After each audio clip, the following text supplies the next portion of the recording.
মোৰ ছাত্ৰ-ছাত্ৰী আৰু বন্ধু-বান্ধৱীসকল তোমালোক সকলোকে আমাৰ এই চেনেলটোলৈ পুনৰবাৰ স্বাগতম জনাইছোঁ। আজিৰ এই ভিডিঅ'টিত বহাগ বিহুৰ ৰিলেটেড কেইটামান সাধাৰণ জ্ঞানৰ কুৱেশ্যন আলোচনা কৰিম। প্ৰায় কুইজ প্ৰতিযোগিতাসমূহত এনেকুৱা ধৰণৰ কুৱেশ্যন সোধে আৰু অসমীয়া হিচাপে সকলোৱে এই কুৱেশ্যন আনচাৰসমূহ জনাটো অতি প্ৰয়োজনীয়। প্ৰথম কুৱেশ্যনটো চাওঁ আহা। প্ৰথম কুৱেশ্যনটো আছিল ঢোলৰ মাৰিডালৰ আন এটা নাম কি? ঢোলৰ মাৰিডালৰ আন এটা নাম হৈছে মাহিতা। ২ নম্বৰ প্ৰশ্ন, বিহুক অসমৰ জাতীয় উৎসৱৰ মৰ্যাদা কোনজন ৰজাই দিছিল? উত্তৰটো হৈছে বিহুক অসমৰ জাতীয় উৎসৱৰ মৰ্যাদা স্বৰ্গদেউ ৰুদ্ৰসিংহই দিছিলে। ৩ নম্বৰ প্ৰশ্ন, ঢোলক অসমীয়া লোকে কি বাদ্য বুলি গণ্য কৰে?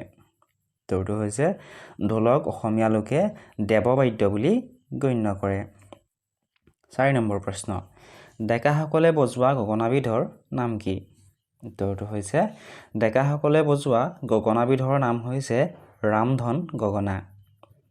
৫ নম্বৰ প্ৰশ্ন, বিহুত ব্যৱহাৰ হোৱা জাপিটো কোন দেশত জন্ম হৈছিল?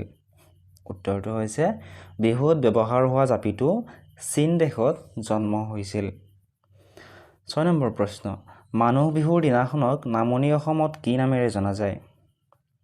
মানুহ বিহুৰ দিনাখনক নামনি অসমত বৰদুমাহী নামেৰে জনা যায়। ৭ নম্বৰ প্ৰশ্ন, ঢোলৰ বৰতি কেইডাল? উত্তৰটো হৈছে ঢোলৰ বৰতি এডাল। ৮ নম্বৰ প্ৰশ্ন, বিহু সন্মিলন প্ৰথমবাৰৰ বাবে ক'ত আয়োজন কৰা হৈছিল? উত্তৰটো হৈছে বিহু সন্মিলন প্ৰথমবাৰৰ বাবে গুৱাহাটীৰ লতাশিলত আয়োজন কৰা হৈছিলে। ৯ নম্বৰ প্ৰশ্ন, কি শব্দৰ অনুকৰণত ঢোল সৃষ্টি কৰা হৈছিল?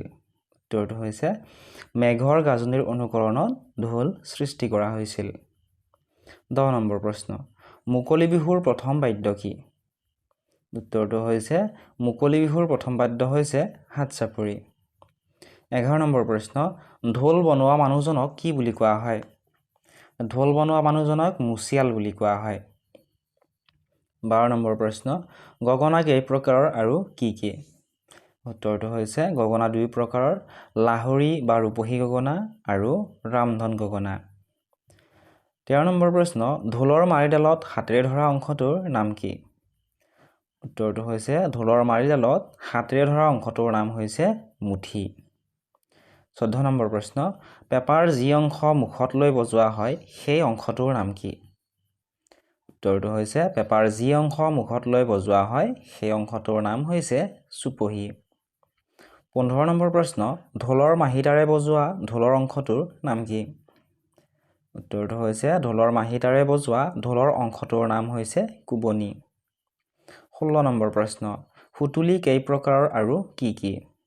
উত্তৰটো হৈছে সুতুলি ৩ প্ৰকাৰৰ, সেয়া হৈছে বিহুৱতী সুতুলি, পক্ষী সুতুলি আৰু পিঠা সুতুলি। ১৭ নম্বৰ প্ৰশ্ন, বাওঁ হাতেৰে বজোৱা ঢোলৰ অংশটোৰ নাম কি? উত্তৰটো হৈছে বাওঁ হাতেৰে বজোৱা ঢোলৰ অংশটোৰ নাম হৈছে তালি। ১৮ নম্বৰ প্ৰশ্ন, অসমীয়া বিহু নৃত্যক ৰাজহুৱা মঞ্চত প্ৰথমে কোনে অৱতীৰ্ণ কৰাইছিল? উত্তৰটো হৈছে অসমীয়া বিহু নৃত্যক ৰাজহুৱা মঞ্চত প্ৰথমে অৱতীৰ্ণ কৰাইছিল ৰাধা গোবিন্দ বৰুৱাদেৱে। ১৯ নম্বৰ প্ৰশ্ন, ঢোলৰ খোলাটোৰ ওপৰত টানি থোৱা ৰছীবোৰৰ নাম কি?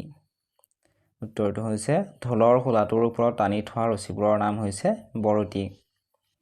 ২০ নম্বৰ প্ৰশ্ন, ৰাভাসকলে পালন কৰা বসন্ত উৎসৱটোৰ নাম কি? উত্তৰটো হৈছে ৰাভাসকলে পালন কৰা বসন্ত উৎসৱটোৰ নাম হৈছে বাইখু। ২০ নম্বৰ প্ৰশ্ন, ঢোলটো কান্ধত ওলোমাই ল'বলৈ ব্যৱহাৰ কৰা ৰছীডালৰ নাম কি? উত্তৰটো হৈছে ঢোলটো কান্ধত ওলোমাই ল'বলৈ ব্যৱহাৰ কৰা ৰছীডালৰ নাম হৈছে কণাজিৰি। ২২ নম্বৰ প্ৰশ্ন, বড়ো ভাষাত বাঁহীটোক কি বুলি কোৱা হয়? উত্তৰটো হৈছে বড়ো ভাষাত বাঁহীটোক চিফুং বুলি কোৱা হয়। ২৩ নম্বৰ প্ৰশ্ন, গামোচাত তোলা ফুলবোৰত সাধাৰণতে ৰঙা ৰং কিয় দিয়া হয়? উত্তৰটো হৈছে জনবিশ্বাস মতে ৰঙা ৰংটো উৰ্বৰতাৰ প্ৰতীক, সেয়েহে গামোচাত সাধাৰণতে ফুল তোলাৰ বাবে ৰঙা ৰং নিৰ্বাচন কৰা হয়। ২৪ নম্বৰ প্ৰশ্ন, বিহুত বজোৱা টকাটো প্ৰথমে কোন সম্প্ৰদায়ে ব্যৱহাৰ কৰিছিল? উত্তৰটো হৈছে বিহুত বজোৱা টকাটো প্ৰথমে সোণোৱাল কছাৰী সম্প্ৰদায়ে ব্যৱহাৰ কৰিছিলে। ২৫ নম্বৰ প্ৰশ্ন, বহাগ বিহুৱে কিহৰ আগমনৰ সূচনা কৰে? উত্তৰটো হৈছে বহাগ বিহুৱে অসমীয়া নৱবৰ্ষৰ আগমনৰ সূচনা কৰে। 26 নম্বৰ প্ৰশ্ন, মিচিংসকলে গগনাক কি বুলি কয়? উত্তৰটো হৈছে মিচিংসকলে গগনাক গুংগাং বুলি কয়। 27 নম্বৰ প্ৰশ্ন, মহৰ শিঙৰ পেপাৰ বাবে সাধাৰণতে কেনেকুৱা মহৰ পৰা লোৱা হয়? উত্তৰটো হৈছে গেয়া মহ। 28 নম্বৰ প্ৰশ্ন, বিহুৱাসকলে বিহু মাৰোঁতে পৰিধান কৰা চোলাটোৰ নাম কি? উত্তৰটো হৈছে বিহুৱাসকলে বিহু মাৰোঁতে পৰিধান কৰা চোলাটোৰ নাম হৈছে চাপকন। আজিৰ ভিডিঅ'ৰ শেষৰ প্ৰশ্নটো, সুতুলিত কেইটা বিন্ধা থাকে? অপশ্যনসমূহ চোৱা। অপশ্যন এ দিছিলে 1টা, অপশ্যন বি 2টা, অপশ্যন চি 3টা আৰু অপশ্যন ডি দিছিলে 4টা। শেষৰ প্ৰশ্নটোৰ উত্তৰ মই তোমালোকক কৈ নিদিওঁ, তোমালোকে ইয়াৰ উত্তৰটো কমেণ্ট বক্সত জনাবা। আৰু কিবা যদি বিহুৰ ৰিলেটেড, বহাগ বিহুৰ ৰিলেটেড কুৱেশ্যন সুধিবলগীয়া থাকে কমেণ্ট বক্সত কমেণ্ট কৰি সুধিব পাৰিবা। চেনেলটো যদি ছাবস্ক্ৰাইব কৰা নাই ছাবস্ক্ৰাইব কৰি দিবা।